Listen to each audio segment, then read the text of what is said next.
ఏదైతే జరగకూడదని అనుకున్నారో కూటమి ప్రభుత్వం అంటే ప్రధానమంత్రి గారు కర్నూలు వస్తున్నారు కదండి. మన కర్నూలు వచ్చినప్పుడు ఏదైతే ప్రధాని గారికి తెలియకూడదు అనుకుంటారో, కూటమి ప్రభుత్వం ప్రధానమంత్రి వస్తున్నప్పుడు వాళ్ళ అలయన్స్గా ఏర్పడినప్పుడు ఆంధ్రప్రదేశ్లో జరుగుతున్నదంతా మంచే తెలియాలనుకుంటారు, చెడు తెలియాలనుకోరుగా. ఆంధ్రప్రదేశ్లో ఏదైతే చెడు జరుగుతుందో ఆ చెడు ప్రధానికి తెలియకూడదని అనుకుంటారు. కానీ అలా అనుకున్న వాళ్ళు ఏదైతే అనుకున్నారో ఖచ్చితంగా అదే జరిగిందని చెప్పాలి. నేను ఏదైతే తెలియకూడదు అనుకున్నారో ప్రధానమంత్రి గారికి అదే తెలిసింది. ఎలా అంటే ఈ కూటమి కొంప ముంచేశారు. వీళ్ళు ఎవరైతే వైఎస్ఆర్సీపీ నేతలు ఎవరైతే ఉన్నారో, ప్రధానమంత్రిని కలిసిన వాళ్ళు ఎవరైతే ఉన్నారో వాళ్ళు కూటమి కొంప ముంచేశారని చెప్తాను నేను. ఏంటా కొంప ముంచేయడం? అసలు ఎవరు కలిశారు ప్రధానమంత్రిని? ఏం జరిగింది? ప్రధానమంత్రి గారి రియాక్షన్ ఏంటి? ఇవన్నీ ఒకసారి మాట్లాడదాం. మాట్లాడే ముందు రాష్ట్ర ప్రజలందరికీ తెలియాలి కాబట్టి మీ వంతుగా ఫస్ట్ అయితే లైక్ చేయండి. మీ బాధ్యతగా లైక్ చేస్తే ఎక్కువ మందికి ఇన్ఫర్మేషన్ షేర్ అవుతుంది. అలాగే అంతేకాదు నాకు కూడా మోటివేషన్ ఉంటుంది. కొత్తగా మన ఛానల్ ఎవరైనా చూస్తే పక్కాగా సబ్స్క్రైబ్ చేయండి. మీ అమూల్యమైన అభిప్రాయాన్ని కామెంట్ రూపంలో తెలియజేయండి. ఎవరెవరు ప్రధానమంత్రి గారిని కలిశారంటే, ఏదైతే కర్నూలు ఎయిర్పోర్ట్లో ప్రధానమంత్రి గారు దిగడం జరిగింది.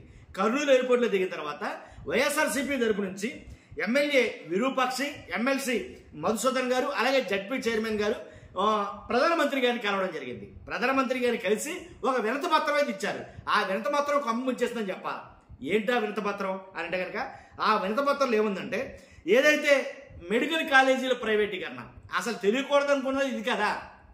కూటమి ప్రభుత్వం ప్రధానమంత్రి గారికి తెలియకూడదు అనుకుంటున్నదే ఇది కదా. కాబట్టి స్టార్టింగే ఈ వైఎస్ఆర్సీపీ నేతలు మెడికల్ కాలేజీల గురించి ఒక వినతి పత్రం అయితే ఇవ్వడం జరిగింది ప్రధానమంత్రి గారికి. ఏంటా వినతి పత్రం అంటే, మెడికల్ కాలేజీల్ని ప్రైవేటీకరణ చేసేస్తున్నారు. ఇంతకు ముందు రాష్ట్ర ప్రభుత్వం ఏర్పడిన ఇంతవరకు 12 మెడికల్ కాలేజీలే ఆంధ్రప్రదేశ్లో ఉన్నాయి. ఇప్పుడు జగన్మోహన్ రెడ్డి గారు 5 సంవత్సరాల్లో 17 మెడికల్ కాలేజీలు ఏదైనా తీసుకురావడం జరిగింది. ఆ 17 మెడికల్ కాలేజీల్లో 5 మెడికల్ కాలేజీలు పూర్తిగా కంప్లీట్ అయ్యి విద్యను అభ్యసిస్తున్నారు. ఆల్రెడీ ఒక బ్యాచ్ కంప్లీట్ అయ్యింది. ఇంకా మిగిలిన నుండి ఏవైతే మెడికల్ కాలేజీలు ఉన్నాయో ఆ మెడికల్ కాలేజీలు కూడా, ఆ 12 మెడికల్ కాలేజీ కూడా పూర్తి చేయాల్సిన బాధ్యత ఉంది. కానీ ఇవన్నీ పూర్తి చేయకుండా మొత్తం ప్రైవేటీకరణ చేసేయడంతో అంటే పేద విద్యార్థులకి మెడికల్ విద్య అనేది దూరం చేసేయడం జరుగుతుంది. అంతేకాదు 17 మెడికల్ కాలేజీతో పాటు 17 ఆసుపత్రులు రావాలి. ఈ హాస్పిటల్స్ కూడా, ప్రభుత్వ హాస్పిటల్స్ కూడా పేదలకు దూరం చేసే విధానం అయితే జరుగుతుంది ఇక్కడ. కానీ ఈ జరిగే విధానాన్ని, అంతేకాదు ఆ ప్రైవేటీకరణ కూడా మరీ దారుణంగా, ఏదో సింగిల్ దాని మీద బిడ్డ మీదే ప్రైవేటీకరణ చేసేయటం, తనకు కావాల్సిన వాళ్ళకి ప్రైవేట్గా అప్పచెప్పేయడం. కాబట్టి ఇలాంటి కుట్ర జరుగుతుంది. కాబట్టి దీన్ని వెంటనే ఆపాలి, ఈ ప్రైవేటీకరణ ఆపాలి, ప్రభుత్వమే కాలేజీలు కట్టించాలి, ప్రజలకు అందుబాటులో ఉంచాలి. ఇలాగా ఒక వినతి పత్రం అయితే కనుక ప్రధానమంత్రి గారికి ఇవ్వడం జరిగింది వైఎస్ఆర్సీపీ నేతలు. ఏంటి ఏదైతే తెలియకూడదని అనుకున్నారో అది ఖచ్చితంగా ప్రధానమంత్రి గారి దృష్టికి వెళ్ళింది. అంతేకాదు ఏదైతే ఇంతకుముందు అంటే ప్రధానమంత్రి గారు 2019లో, మోదీ గారు 2019లో వచ్చినప్పుడు ఒక హామీ అయితే ఇవ్వడం జరిగింది. ఏంటది? వాల్మీకుల్ని ఎస్టీ జాబితాలో చేరుస్తాము అని అయితే ఒక మాట ఇచ్చారు అప్పట్లో. ఆ మాటని గుర్తు చేస్తూ ఎప్పుడు చేస్తారు ఇది? వాల్మీకిని ఎస్టీ జాబితాలో చేస్తున్నారు కదా, ఎప్పుడు చేస్తారు? అంతేకాదు నంద్యాల నుంచి కలవకుర్తి వరకు బ్రిడ్జ్ కమ్ బ్యారేజ్ నిర్మించాలని వినతి పత్రం ఇవ్వడం జరిగింది. ఆల్రెడీ 2019 ఇచ్చిన హామీల్ని ఒకసారి గుర్తు చేస్తూ ఇవి నెరవేర్చాలి అని, వాల్మీకి ఎస్టీలుగా చేర్చాలి అని. తర్వాత కలవకుర్తి, నంద్యాల టు కలవకుర్తి ఏదైతే బ్రిడ్జ్ కమ్ బ్యారేజ్ ఉందో అది కూడా నిర్మించాలని చెప్పేసి ప్రధానమంత్రి గారికి వైఎస్ఆర్సీపీ నేతలు వినతి పత్రం ఇవ్వడం జరిగింది.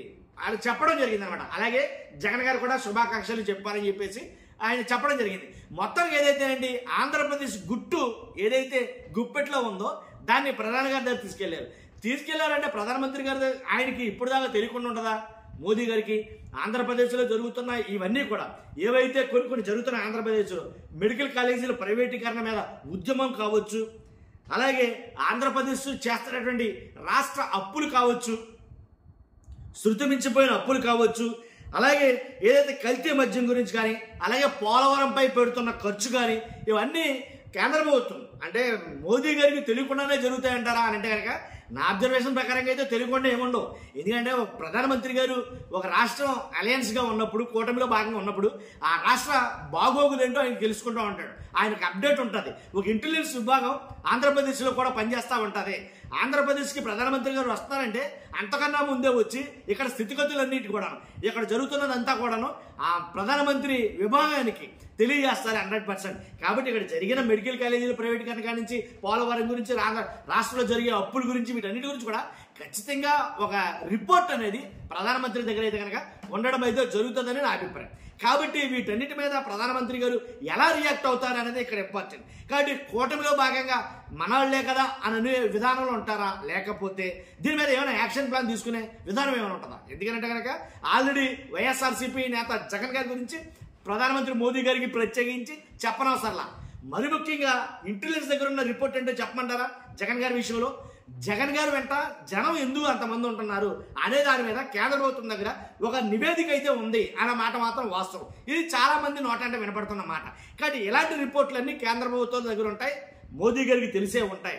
కాబట్టి మోదీ గారికి తెలిసిన ఈ విషయాల గురించి కూటమి ప్రభుత్వ నాయకుల్ని నిలదీస్తారా, సర్లే చూద్దాం అనేటట్టు ఉంటారా ఏంటనేది ఇప్పుడు ఎక్కువ